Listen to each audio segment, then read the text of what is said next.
एक फॉर्मेट से बाबर को प्रेशर कम करने के लिए कैप्टनसी से हटा दें। अबे यार इतने जालिम आदमी हो तुम यार। मुझे नहीं पता कि रमीज़ भाई ने ये कहा है कि शायद को गलत तरीके से।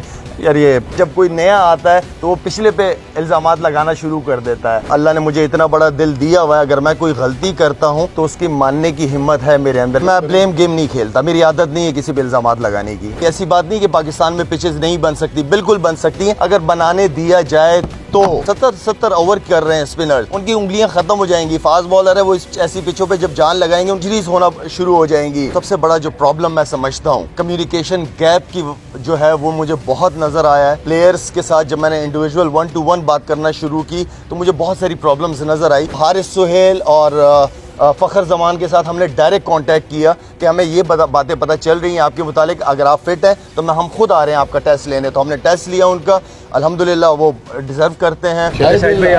शायद आप लोगों की दिल की धड़कनें तेज़ करते रहे जब क्रिकेट खेलते थे, तो ये 5 दिनों में इस टीम ने आपकी धड़कनों को कहाँ तक पहुँचाया था? वेल मेरे ख्याल में एक नई अपॉर्चुनिटी क्रिकेट बोर्ड की तरफ से मिली है और आई नो के हर एक अपॉर्चुनिटी की अपनी एक डिमांड होती है। मुझे अपनी ज़िम्मेदारियों का बिल्कुल पता है। एक बिल्कुल टोटली नई चीज़ है मेरे लिए और अच्छी बात यह है कि टीम मेरे पास एक्सपीरियंस टीम है जो कि डोमेस्टिक लेवल पे भी सिलेक्शन कमेटी के मेंबर रज़ाक राव और हारून भाई का काफ़ी ज़्यादा एक्सपीरियंस है। तो ऐसे कोई प्रॉब्लम तो नहीं नज़र आ रही, लेकिन जो चीज़ें मुझे नज़र आ रही है वो सबसे बड़ा जो प्रॉब्लम मैं समझता हूँ वो कम्युनिकेशन गैप की जो है वो मुझे बहुत नज़र आया है। डॉक्टर्स की communication, then management and then फिर प्लेयर्स के साथ जब मैंने इंडिविजुअल 1-to-1 बात करना शुरू की तो मुझे बहुत सारी प्रॉब्लम्स नज़र आई जो कि नहीं होनी चाहिए इस लेवल पे, क्योंकि पीसीबी एक बहुत बड़ा इदारा है और मैं ये समझता हूँ कि अगर हर आदमी अपने डोमेन में रह के काम करेगा तो काम अच्छे भी होंगे और सही भी होंगे और हर बंदे को अपनी ज़िम्मेदारी का एहसास होगा। तो मुझे ये ज़िम्मेदारी मिली है और इस ज़िम्मेदारी को जो भी मेरे पास ये न्यूजीलैंड की सीरीज़ है मेरी और मेरी सिलेक्शन कमेटी के साथ जो मेरी बात हुई है, मेरी ये चाहत है, ये ख्वाहिश है कि हम जाते जाते पाकिस्तान की एटलीस्ट 2 टीमें लाजमी बनाएं कि हमारी बेंच जितनी स्ट्रॉन्ग होगी, हमारा जो लड़का अंदर खेल रहा होगा उसको ये एहसास होगा कि मेरे पीछे एक लड़का बैठा हुआ है। तो बैकअप हम तैयार करते ही नहीं है और प्लेयर फिर खेल रहा होता है, फॉर्म में होता है या बगैर प्रेशर के खेलता है कि मेरे पीछे तो कोई है नहीं। तो मेरी और सिलेक्शन कमेटी की ये कोशिश है कि हम जाते जाते 2 टीमें पाकिस्तान की लाजमी बना के जाएँ। शाहिद भाई, अभी क्यूरेटर्स को आपने क्या हिदायत की है, पिच का मुआयना किया है, ऐसे 2 दिन में क्या चमत्कार हो जाएगा कि वो पिच जो है वो बहुत अच्छी हो जाएगी? देखें, एक जो मेन चीज़ है वो हमारे हाथ में कोशिश है। हम चाहते हैं कि पाकिस्तान की क्रिकेट आगे की तरफ जाए। जिस तरीके की पिचेस पे हमने पास्ट में खेला है, इससे पाकिस्तान कभी भी दुनिया में नंबर 1, नंबर 2 या नंबर 3 नंबर पे आ ही नहीं सकती। टेस्ट टीम कभी नहीं बन सकती। हमें अपने फ्यूचर के बच्चों को तैयार करना पड़ेगा। उनको हमें एक अच्छी कंडीशन देनी पड़ेगी, अच्छी पिचेस देनी पड़ेंगी। ऐसी बात नहीं कि पाकिस्तान में पिचेस नहीं बन सकती, बिल्कुल बन सकती हैं अगर बनाने दिया जाए तो मैं ये समझता हूँ कि हम चाहते हैं कि अच्छी तगड़ी पिच पे मिले। हमारे नए लड़के डेब्यू करते हैं, उनको वो कंडीशन मिलनी चाहिए बॉलर्स को। अब अगर देखा जाए तो 40-40, 50-50, इवन के 60-60, 70-70 ओवर कर रहे हैं स्पिनर्स, उनकी उंगलियां ख़त्म हो जाएंगी। फास्ट बॉलर है वो, इस ऐसी पिचों पे जब जान लगाएंगे उनकी इंजरीज होना शुरू हो जाएंगी। हमने अपने फ्यूचर को देखते हुए हम समझते हैं कि अच्छी पिचेस पे हो ताकि हमारे प्लेयर जब पाकिस्तान से बाहर जाएं खेलने के लिए तो उन्हें प्रॉब्लम ना हो। साउथ अफ्रीका, इंग्लैंड, ऑस्ट्रेलिया जैसी पिचेस पे हमें प्रॉब्लम ना हो। तो हम फ्यूचर को देखते हुए इस चीज़ को मद्देनज़र रखते हुए कि हमें एक अच्छी पिच पे खेलना चाहिए, एक बाउंसी अच्छा ट्रैक जिस पे बॉलर्स भी इंजॉय करें और बैट्समैन अपनी बैटिंग को भी इंजॉय करें। और जो मेन चीज़ ये है क्योंकि देखें, हम भी टीवी पे मैच देखते हैं, जिस तरीके की क्रिकेट, जिस तरह की पिचेस पे क्रिकेट होती है, ना आपका क्राउड आता है, ना हम इवन के एंजॉय कर रहे होते हैं क्रिकेट देखना। तो मेरे ख्याल में एक्साइटमेंट होनी चाहिए। तो ये बताइएगा कि आप कल जो है वो फ़खर जमान और हारिस सुहेल का फिटनेस टेस्ट भी खुद ले लिया, सिलेक्शन भी खुद कर ली, तो एक तासुर यह है कि 1 मैन शो चला रहे हैं आप, तो इसके हवाले से क्या कहेंगे? देखिए, मेरा हमेशा से बिलीव है अगर मैंने खुद स्ट्रॉन्ग होना है तो मैं अपनी पावर को हमेशा अपने सिलेक्शन कमेटी के जितने भी मेंबरान्स हैं मैं उन तक लेके जाता हूँ। मैं अकेला कभी भी शोर चलाने की कोशिश नहीं करता। पावर शेयरिंग से आप खुद पावरफुल होते हो और ये टीम गेम होता है, ये ट्रस्ट है मेरा। मुझे अपनी सिलेक्शन कमेटी पे एक ट्रस्ट है कि हमें ट्रस्ट डेवलप करना पड़ेगा। इसी ट्रस्ट को हम अपने कप्तान तक लेके जाना चाह रहे हैं, पाकिस्तान टीम की मैनेजमेंट तक लेके जाना चाह रहे हैं कि वो हमें उन पे ट्रस्ट है, उन्हें हम पे ट्रस्ट होना चाहिए, और हर बंदा अपने डोमेन में रह के जब काम करेगा तो इंशाल्लाह चीज़ें खुद ब खुद ईजी हो जाएंगी।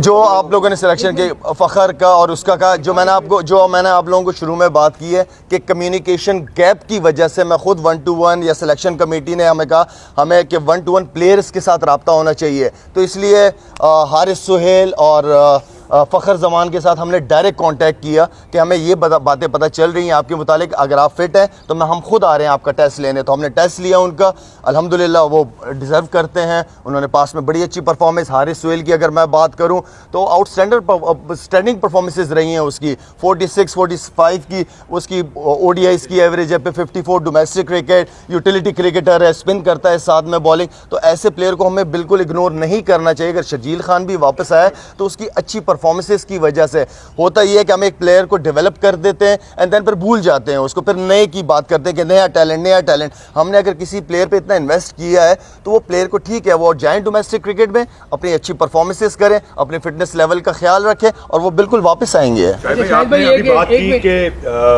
फ़खर और हारिस को आपने खुद चेक किया क्योंकि आप कुछ इत्तलात मिली थी, क्या ये टीम मैनेजमेंट की तरफ से आपको कुछ और बताया जा रहा था, हक़ाइक़ कुछ और थे इन दोनों की फिटनेस के हवाले से? फैज़ान, मैं सिर्फ ये बात करूंगा कि कम्युनिकेशन गैप बहुत ज़्यादा है, और अल्हम्दुलिल्लाह क्योंकि हारून भाई की एक्सपीरियंस की वजह से काफ़ी अरसे से हैं तो हमें चीज़ें मैनेज करना ईजी हो रही हैं। असल चीज़ ये है कि सिलेक्शन कमेटी के अगर चेयरमैन कोई भी, मैं हूँ नहीं हूँ, जो भी है, वो एटलीस्ट प्लेयर्स के साथ 1-to-1 खुद कांटेक्ट में रहे ताकि उस तक इंफॉर्मेशन बिल्कुल सही मिले। अच्छा शाहिद भाई ये बताइए कि 7 मैचेस हम होम ग्राउंड में खेले बाबर की कप्तानी में, तो इस तरह के रिजल्ट हमारे पास नहीं आए। क्या आप समझते हैं कि अब बाबर को चेंज करके उसको बैटिंग पर तवज्जो देने की जरूरत है कि वो बैटिंग पर तवज्जो दे, उससे उसकी बैटिंग भी मुतासर हो? देखिए, बाबर आजम आप लोगों की जो टीम का, हमारी टीम का बैकबोन है, माशाल्लाह से टॉप परफॉर्मर है। कल मुझे अच्छा लगा बाबर आजम का डिसीजन जब उसने बैटिंग दी, चैलेंज दिया कि आओ न्यूजीलैंड की टीम को, तो ये मुझे बाबर की वो चैलेंज को अच्छा लगा मुझे उसका। एंड देन देखिए जी, जिस तरह मैं कह रहा हूँ कि बाबर आजम आपकी टीम की बैकबोन है, नो डाउट। हम चाहते हैं एज सिलेक्शन कमेटी कि हम बाबर के शोल्डर बने, साथ में हम बाबर को सपोर्ट करना चाहते हैं ताकि वो उसका जो टेंशन है, कल बाबर को मैं मीडिया टॉक जो हो रही थी मैं सुन रहा था, उसमें उसने बहुत अच्छी बात की है कि हमें नहीं पता कि बाहर क्या हो रहा है, हम अपने क्रिकेट पे फोकस कर रहे हैं। तो बाबर को इसी तरीके से ही क्रिकेट पे ही फोकस करना चाहिए। हम सारी जो सिलेक्शन कमेटी है उसको सपोर्ट करने के लिए, उसको अच्छा कॉम्बिनेशन बनाने के लिए, ताकि वो ग्राउंड में कॉन्फिडेंट फील करे। आप जो टीम बनाने का कह रहे हैं, क्या कप्तान भी चेंज होंगे? और दूसरी तरफ कल मोहम्मद आमिर ने NCA में प्रैक्टिस भी की, बड़े खुश नजर आए, तो कोई ग्रीन सिग्नल मिला सिलेक्शन कमेटी की तरफ से? नहीं, ऐसा कुछ नहीं, क्योंकि हमारे लिए ये सीरीज़ बहुत इंपॉर्टेंट है, ये वाली जिम्मेदारी, यहाँ तक का रोल मिला है, तो इसी पे हम फोकस किए हुए हैं। और जहाँ तक देखें, मैं जिस कुर्सी पे बैठा हूँ, मैं ये समझता हूँ अगर मैं यहाँ पे इंसाफ नहीं कर पाया तो मैं ज़्यादती करूँगा। ये जगह इंसाफ की है, हमें मेरिट के ऊपर लड़कों को चांस देना चाहिए, और ख़ास तौर पे इंसाफ मैं ये समझता हूँ कि ग्रास रूट लेवल पे बहुत इंपॉर्टेंट है। बहुत ऐसे टैलेंटेड बच्चे हैं जो ज़ाया हो जाते हैं, जिनकी परफॉर्मेंसेस कम होती हैं वो टीम में होते हैं, जिनकी अच्छी परफॉर्मेंसेस होती हैं वो साइड पे हो जाते हैं। तो मैं अपने होते हुए ये चीज़ तो बिल्कुल भी नहीं होने दूँगा इंशाल्लाह।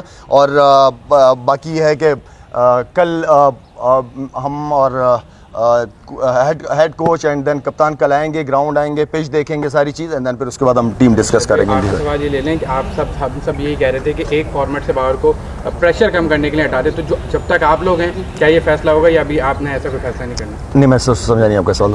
आप और हम सब ये बात कर रहे थे कि एक फॉर्मेट से बाबर को प्रेशर कम करने के लिए कैप्टनसी से हटा दें, तो जब तक ये अबूरी सिलेक्शन कमेटी, क्या आप लोग ऐसा कोई फैसला करेंगे? देखिए, कप्तान हटाना नहीं हटाना ये मेरे सिलेक्शन कमेटी के हाथ में नहीं है, चेयरमैन के डिसीजंस होते हैं और चेयरमैन ये डिसीजन लेंगे, लेकिन मेरा नहीं ख्याल कि ऐसे कोई प्लान नज़र आ रहा है। अच्छा शाहिद भाई, अगर आपको परमानेंट ऑफर हो सिलेक्शन कमेटी के लिए तो आप कबूल करेंगे? उसको अभी मजबूरी है? देखिए, मुझे ये थोड़ी देर की जिम्मेदारी मिली, इसको मैं करना चाह रहा हूँ। मेरा अपना क्योंकि फाउंडेशन चला रहा हूँ, बहुत ज़्यादा टाइम वहाँ पे चाहिए होता है। इसको कंटिन्यू करना मेरे लिए थोड़ा सा मुश्किल हो जाएगा। ये एक वक्ती जॉब है, इसको हम पूरी टीम ने एक नियति और ईमानदारी के साथ करना चाह रहे हैं।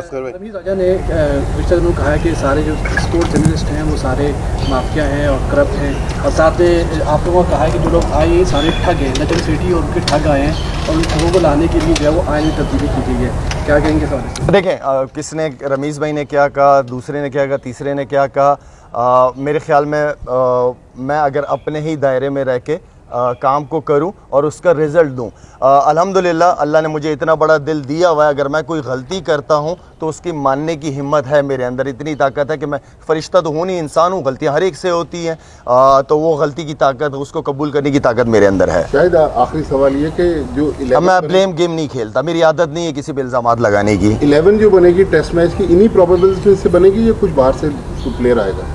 नहीं, इंशाल्लाह माजिद इसी में से प्लान है, इसको कल डिस्कस करेंगे ज़रा अच्छी तरीके से कुछ, इसलिए कि मैं चाहता हूं कि कप्तान और हेड कोच की तरफ से भी हम सुने कि वो क्या चाहते हैं। थोड़ा सा चेंज करने की कोशिश की हमने, थोड़ी एक्साइटमेंट होनी चाहिए, थोड़ा बॉलर्स भी, बैट्समैनों के साथ साथ बॉलर्स को भी थोड़ा सा, मेरा मतलब है कि बॉलिंग इंजॉय कर सकें वो लोग। लास्ट भाई करना है। रमीज़ राजा कहते हैं कि साबिक टेस्ट क्रिकेटर मोहम्मद वसीम को गलत तरीके से रुखसत किया गया एज ए टीम सेलेक्टर जी, और शाहिद आफरीदी को लाया गया गलत तरीके से, तो कौन सा तरीका सही? अच्छा, मुझे नहीं पता कि रमीज़ भाई ने ये कहा है कि शायद को गलत तरीके से, यार ये मैं कहना है कि ब्लेम गेम मैं नहीं लगाना चाहता, हर एक बंदे की अपनी ही राय है। हमारे यहाँ मसला ये है कि जब कोई नया आता है तो वो पिछले पे इल्ज़ामात लगाना शुरू कर देता है, तो मैं पिछलों पे कोई इल्ज़ामात, उन्होंने भी अपना रोल अदा किया, रमीज़ भाई ने भी अच्छे काम किए हैं, मोहम्मद वसीम ने भी कुछ आज सिलेक्शन है बहुत अच्छी की है जिससे लड़कों को फ़ायदा हुआ। मैं किसी पर इल्ज़ाम नहीं लगाना चाहता, मैं अपने डोमेन में रह के काम करना चाहता हूँ। Thank you. आपने कहा कि आपके होते हुए किसी भी परफॉर्मर के साथ ज्यादती नहीं होगी और इंशाल्लाह ऐसा ही होगा, बट हुरैरा है, बिल्कुल है, जो बिल्कुल है, कर रहे हैं, बिल्कुल है। क्या आपको लगता है कि आप उनको भी कहीं मौका दे पाएंगे? प्रॉब्लम न्यूजीलैंड में खत्म हो जाएगा, बट आप चाहेंगे कि वो उनको भी मौका मिले जिस तरह उनका परफॉर्मेंस? अगर मैं 30 लड़के अनाउंस करता तो उसमें हुरैरा का नाम होता, या 25 लड़के ना अनाउंस करता उसमें हुरैरा का नाम होता। उसकी परफॉर्मेंसेस हमने देखी है, आउटस्टैंडिंग प्लेयर है हुरैरा, और इस तरह के प्लेयर्स हमें चाहिए। देखें, असल चीज़ ये है कि आपकी 8 महीने से आपकी नेशनल क्रिकेट एकेडमी खाली पड़ी हुई है, वहाँ पे कोई कोचेज़ ही नहीं है 8 महीने से। हमने जो स्टेप लिया, मैंने आती स्टेप जो लिया वो ये था कि जो बच्चे जिन्होंने टॉप परफॉर्मेंसेस अंडर 19 की दी है वो आके प्लेयर्स के साथ ड्रेसिंग रूम शेयर करे, उससे फ़ायदा होगा, उन बच्चों की ग्रूमिंग अच्छी होगी। अब वो 3 बच्चे वापस जाएंगे, दूसरे 3 बच्चे जिन्होंने फर्स्ट क्लास क्रिकेट के अंदर अच्छी परफॉर्मेंसेस दी हैं, इसलिए कि अकेडमियाँ बंद हैं आपकी, वो बच्चे किधर, उनकी ग्रूमिंग कहाँ होगी? तो ये जो रोल मॉडल्स के साथ ड्रेसिंग रूम वो शेयर करेंगे, उन्हें बहुत कुछ सीखने का मौका मिलेगा। हम इंशाल्लाह जो under 19 and then first class जो क्रिकेटर जिन्होंने अच्छी परफॉर्मेंस, सिर्फ 1 साल की नहीं 2-3 साल से जो कंटिन्यू परफॉर्मेंसेस दे रहे हैं, उनका अलग से क्रिकेट एकेडमी के अंदर कैंप लगेगा, उनका ख्याल रखा जाएगा, उनकी ग्रूमिंग वो होगी वहाँ पे, जो कि सबसे इंपॉर्टेंट है। क्रिकेट एकेडमियाँ बनती इसलिए कि वो बिजी रहें, वहाँ बच्चों का ख्याल रखा जाए, कोचेज़ हों, अच्छे सीनियर कोचेज़ हों, ताकि उनकी अच्छी कोचिंग हो सके। शायद भाई कोई सरप्राइज मजीद देख सकते हैं ओडीआई स्क्वाड में, जैसे हमने पिछले दिनों देखे, मजीद कुछ इंफ्लुएंस प्रोबेबल? बिल्कुल हो सकती है, क्यों नहीं हो सकती। जो लड़का अच्छा परफॉर्म कर रहा है इंशाल्लाह उनको उन सारे प्लेयरों को इंशाल्लाह हमारी कोशिश है कि हाई परफॉर्मेंस सेंटर की बात की, तो हाई परफॉर्मेंस सेंटर के जो डायरेक्टर नदीम खान, मतलब वो क्या कर रहे थे? आपने कुछ एहसास होगा, कुछ उनसे सवाल? अबे यार, इतने जालिम आदमी हो तुम यार। Thank you so much.